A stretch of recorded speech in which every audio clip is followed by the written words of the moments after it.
કે તમારે ડોક્ટર બનવું હોય તો ડોક્ટર રૂપી પ્રોફેસર જોઈએ મેડિકલ સાયન્સ કોલેજની અંદર. તમારે એન્જિનિયર બનવું હોય તો તમારે એન્જિનિયર પ્રોફેસર જોઈએ. એક બહુ સીધું જ ગણિત છે. એમ આપણે પણ ભગવાનનો નિશ્ચય કરવો હોય તો આપણને મહારાજે પણ આની આગળના વચનામૃતોની અંદર કહ્યું કે ભગવાન થકી જ ભગવાનનો નિશ્ચય થાય, અથવા તો ભગવાનના સ્વરૂપનો નિશ્ચય જે ગુણાતીત સત્પુરુષને થયો છે એના થકી બીજાને નિશ્ચય થાય. એ વગર નિશ્ચય થવો બહુ અઘરો છે. આપણે જાણીએ છીએ કે ભગતજી મહારાજ પોતે સારંગપુરની અંદર ગુણાતીતાનંદ સ્વામી શૌચ વિધિ કરીને વધાર્યા અને તે વખતના સમયની અંદર હાથ ધોવરાવતા હતા ત્યારે સ્વામી પોતે રાત્રિના અંધારાની અંદર અને ચંદ્રમાના અજવાળાની અંદર સ્વામી સહેજે સહેજે એવું બોલ્યા કે જ્ઞાન તો હૈયાની અંદર ઘણું ભર્યું છે, પણ મારે પાત્ર વગર આપવું કોને?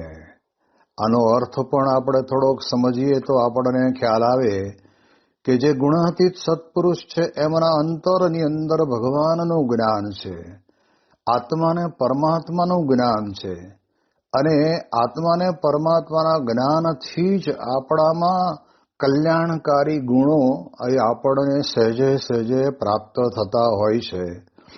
એટલે આના ઉપરથી ખ્યાલ આવે કે સ્વામી અક્ષર બ્રહ્મ પોતે એ ગુણાતીત હતા અને પોતે એમ કહે છે કે જ્ઞાન તો હૈયામાં ઘણું ભર્યું છે, પણ પાત્ર વિના કોને આપવું? હવે ત્યારે વિચાર કરવાનો કે ત્યાં આગળ કઈ બહુ મોટી વિશાળ સભા ભરાઈને બેઠી હતી ને એમાં વાત કરતા હતા એવું નથી. માત્ર ને માત્ર તે વખતે ભગતજી મહારાજ અને ગુણાતીતાનંદ સ્વામી બે જ હતા. અને એ ગુણાતીતાનંદ સ્વામી બોલ્યા ત્યારે ભગતજી મહારાજે વિચાર કર્યો કે સ્વામી પોતે આજે પોતાના અંતરની વાત આપણને કરે છે, અને એના કારણે કરીને ભગતજી મહારાજે ધીરે રહીને સ્વામીને કહ્યું કે સ્વામી એ જ્ઞાન મને ન આપો. અને ત્યારે તરત જ ગુણાતીતાનંદ સ્વામી પોતે બોલ્યા, સ્વામી કે આ જ્ઞાન તો જે મરણીય થાય ને એ હવે માણી શકે અને પ્રાપ્ત કરી શકે. અને વાત એ વાસ્તવિક છે કે આત્માને પરમાત્માનું જ્ઞાન સામાન્ય નથી. એટલે નથી એવા સંતોએ ગાયું છે ને કે સ્વામી શ્રીજીનું એ જ્ઞાન સુરા હોય તે સુણજો કાન, કાચા પોચાને નથી એ કામનું. એટલે ભગવાનના સ્વરૂપનો નિશ્ચય થવો રે એ સહજ રીતે સહેલાઈથી આપણે કરી નાખીએ એવું નથી. જેમ આપણે આ લોક જગતની અંદર જાંબુડિયા કલરની અંદર કંઈ પણ જોઈએ તો આપણે એને જોઈએ તો આપણે જાંબુડાને યાદ કરીએ. રાણી કલરનું કપડું જોઈએ તો એ કલર જોઈને આપણે નક્કી કરીએ કે આ રાણી કલર છે. લાલ કલરનું કપડું જોઈએ તો આપણે એને જોઈને કહીએ કે આ લાલ કલર છે. પરંતુ આત્માને પરમાત્માનું જ્ઞાન, ભગવાનનો નિશ્ચય એ તો આપણને કંઈ આવી રીતે કંઈ બજારમાં ક્યાંય કોઈ જગ્યાએ પૈસા દેતા વેચાતો મળતો નથી. એ તો એની પાછળ યાહોમ કરીને ફતેસો આગે જેમ થાય એમ કરવું પડે, એના વગર શક્ય જ નથી. અને ત્યારે ભગતજી મહારાજે નક્કી કર્યું કે સ્વામી એ જ્ઞાન મને ન આપો. અને ત્યારે એ વખતે મરણિયા થવાની જે વાત કરીને ત્યારે ભગતજી મહારાજ પોતે મરણિયા થયા. એટલે કે ભગવાનના સ્વરૂપનો નિશ્ચયની અંદર બહુ જ મજાની વાત તો એ આવે છે કે ગોપાળાનંદ સ્વામીની સાથે 12 વર્ષ રહ્યા.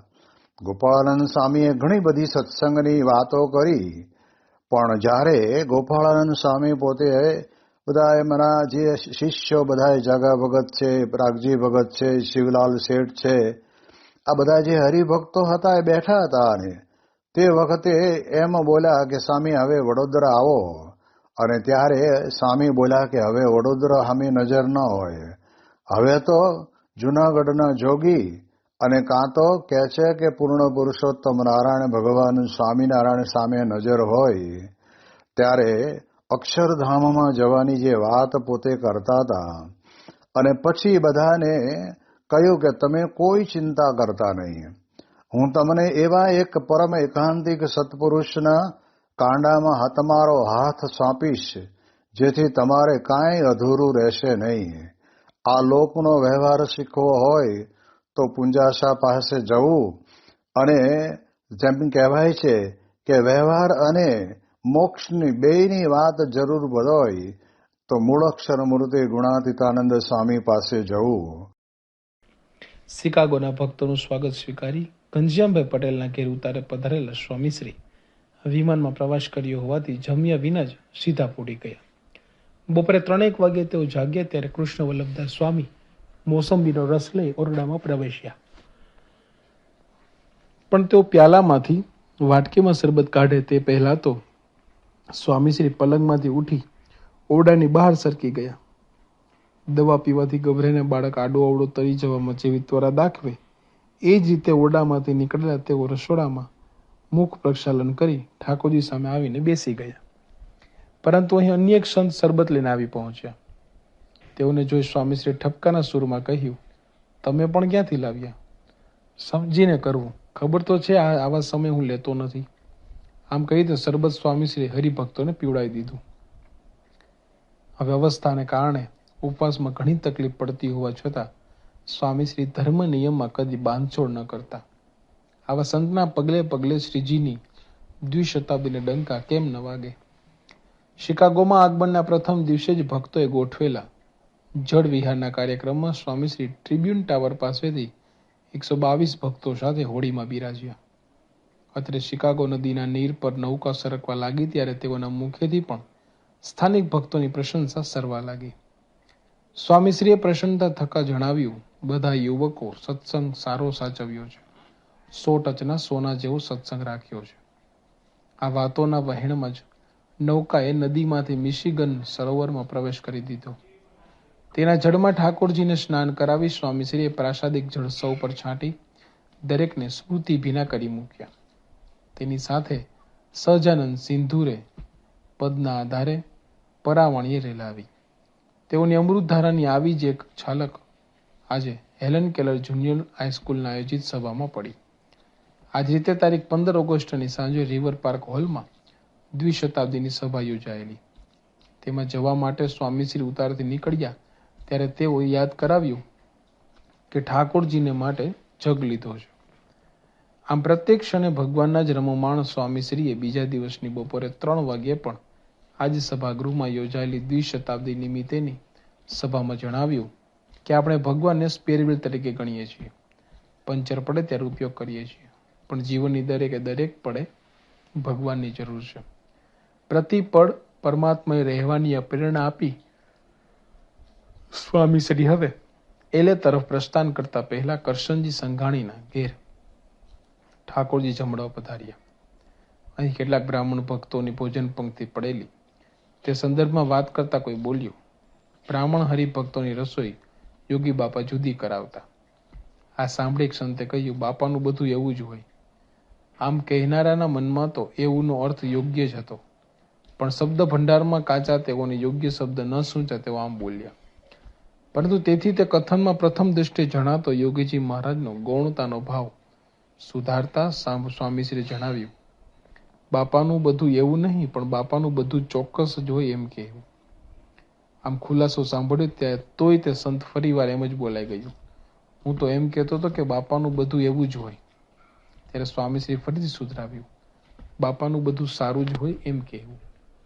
ગુરુ વિશે ભૂલમાં પણ લેશ ઘસાતું સાંભળવામાં સ્વામીશ્રી રાજી નહીં. તારીખ 16 ઓગસ્ટને રોજ શિકાગોથી એલે આવી પહોંચેલા સ્વામીશ્રી અહીં જસભાઈ પટેલના ઘેર આરામમાં પધાર્યા ત્યારે તેઓની શરીર ઘડિયાળ પરોઢિયાના 4 વાગ્યાનો સમય જણાવી રહેલી. સત્સંગ વિકાસ માટે આમ સતત પરિશ્રમ પરાયણ રહેતા તેઓ અહીં એકવાર રસોડા આગળથી પસાર થતા ત્યાં કૃષ્ણ વલ્લભદાસ સ્વામી રોટલીઓ બનાવી રહેલા. અન્ય સંતો પધરામણી માટે બહાર ગયા હોવાથી તેઓને એકલા જ સ્વામી શ્રી સહજ પૂછાઈ ગયું, આવું રોટલી કરવા? સેવાના આવા અનન્ય ઈશક અને ઈરાદા સાથે વિચરતા તેઓ તારીખ 19 ઓગસ્ટના રોજ કલ્વર સિટીમાં આવેલા ઇસ્કોનના મુખ્ય મથકે પધાર્યા.